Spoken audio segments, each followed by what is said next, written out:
Unlimited Korean buffet for as low as 599?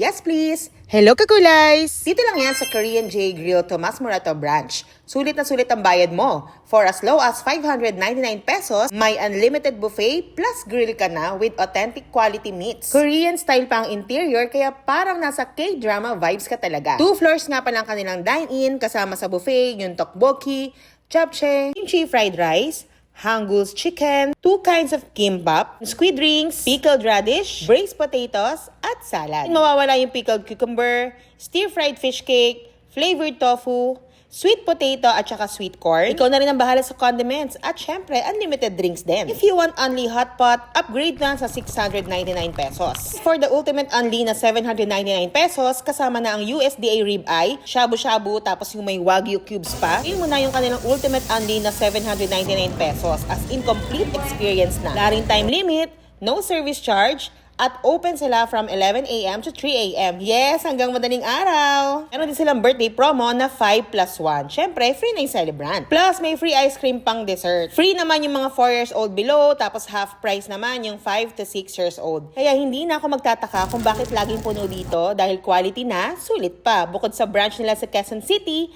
meron din silang branch sa Malolos, Bulacan at Parañaque. Happy tummy, Kakulays!